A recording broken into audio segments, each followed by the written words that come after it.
पूर्वी लद्दाख में भारतीय और चीनी सेनाओं की जो झड़प हुई है उसमें 20 जवान शहीद हो गए हैं और इस सब के बाद कल पूरे दिन उच्च स्तरीय बैठकों का दौर चला है। रक्षा मंत्री राजनाथ सिंह ने 2 बार विदेश मंत्री S Jaishankar, chief of defence staff और जनरल बिपिन रावत और तीनों सेना प्रमुखों के साथ बैठक की और फिर प्रधानमंत्री को भी इस बैठक के बारे में अवगत कराया है।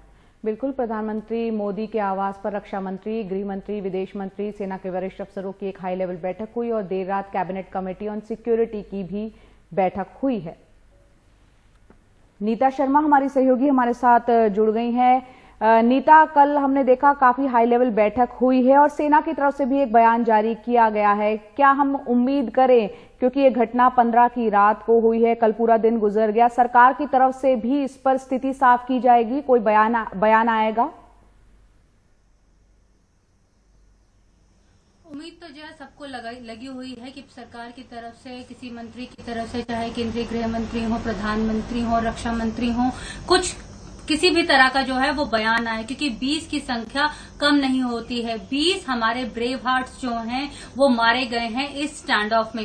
हालांकि अब जो सरकारी जो सूत्र हैं वो अब थोड़ी सी एक जो सीक्वेंस है, थोड़ी थोड़ी बातें जो निकलकर सामने आ रही हैं, ये सामने आ रहा है कि जो कोविड से रिलेटेड जब कोरोना वायरस हुआ तो जो हमारी जो पेट्रोल पार्टीज जाती थी, चाहे वो गलवान नाला की साइड जाती हो या पैंगोंग की साइड जाती हो, वो थोड़ी कम हो गई, जिसके चलते जो चाइनीज अथॉरिटीज हैं उन्होंने अपने जो हटमेंट्स हैं, टेंटमेंट्स हैं, उन्होंने आगे बढ़ाकर पैंगोंग लेक में वो फिंगर 4 तक आ गए। और जहां तक गलवान नाला का सवाल है, वहां पे बहुत स्ट्रैटेजिक लोकेशन है, एक शोक रिवर है और साथ में गलवान रिवर है जहां पर वो मिलते हैं। पहले भी जो चाइनीज आर्मी थी, जो पीएलए थी, वो वहां तक आती थी लेकिन वापस चली जाती थी। लेकिन अब उसने ऐसा किया कि उसने सेमी परमानेंट हटमेंट्स जो हैं वो वहां पे बना लिए और वहां पर वो टिक गए। जब पिछले कई दिनों से जो मीटिंग्स चल रही थी, स्टैंड ऑफ चल रहे थे इन जगहों पर, जब जून 6 की मीटिंग हुई तो उसमें ये डिसाइड किया गया कि दोनों साइड्स जो हैं वो थोड़ा थोड़ा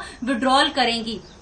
तो जून 15 और 16 की जो रात को जो किस्सा हुआ, हमारी जो आर्मी की पार्टी है, जो पेट्रोल पार्टी है, वो देखने गई थी, क्योंकि जो मेन कंटेंशन था वो था पेट्रोलिंग पार्टी जो नंबर 14 के ऊपर उसने अपनी सेमी हटमेंट्स बनाई हुई हैं, सेमी परमानेंट, उनको हटाना था। जब वो हमारी पेट्रोल पार्टी वहां पर देखने गई तो उसने देखा कि चाइनीज सोल्जर्स जो हैं वो तो विड्रॉ किए हुए हैं, लेकिन जो हटमेंट्स हैं वो अभी वहीं पर बरकरार हैं। तो भारत का कहना है कि जो चाइना है उसने अपनी जो बात कही थी वो मानी नहीं, उसके हटाने के चक्कर में ये स्टैंड ऑफ हुआ, जिसमें इतने सारे हमारे जो जवान हैं, ब्रेव हार्ट्स हैं, जो मारे गए, 20 की संख्या बताई जा रही है। कुछ अभी क्रिटिकल हैं, जो बेस हॉस्पिटल में भी हैं, उनकी भी अभी इलाज चल रहा है। तो ये एक सीक्वेंस निकलकर सामने आ रही है। दूसरी तरफ अब भारत सरकार ये मान रही है कि जिस तरह से चाइना ने धीरे धीरे कर वो आगे आया, क्योंकि उसकी एक स्ट्रैटेजी रही है, वो आगे आता है और कुछ अपने बंकर्स बनाता है या हटमेंट्स बनाता है,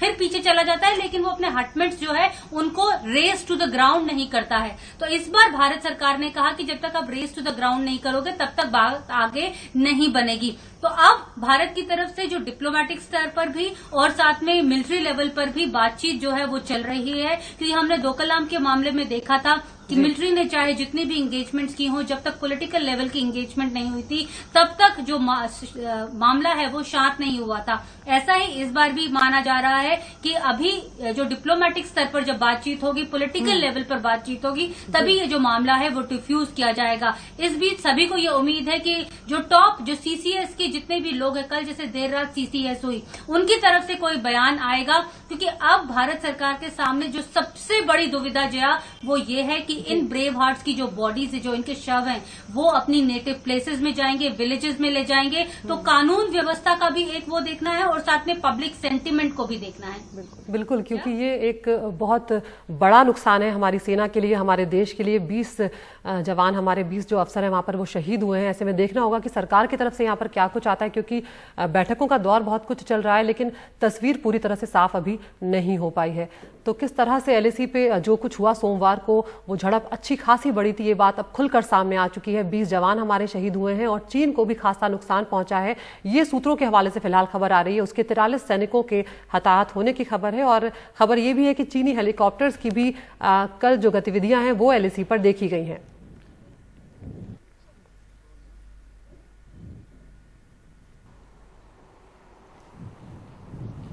और यहाँ पर भारतीय सेना की तरफ से जो बयान जारी किया गया है वो भी हम आपको बता देते हैं। भारतीय सेना का बयान, भारतीय और चीनी सैनिक गलवान इलाके में अलग हो गए हैं, ये कहा गया है, जहां उनके बीच 15-16 जून यानी 15 की रात और 15-16 की जो रात है उस दौरान की बात है कि 2020 में ये झड़प हुई थी। 17 भारतीय सैनिक फर्ज निभाते हुए गंभीर रूप से घायल हो गए थे और बहुत ऊंचाई पर शून्य से कम तापमान से जूझते हुए उन्होंने जान दी, जिससे जान गंवाने वालों की तादाद 20 हो गई है। भारतीय सेना देश की क्षेत्रीय अखंडता और संप्रभुता को सुरक्षित रखने के लिए प्रतिबद्ध है।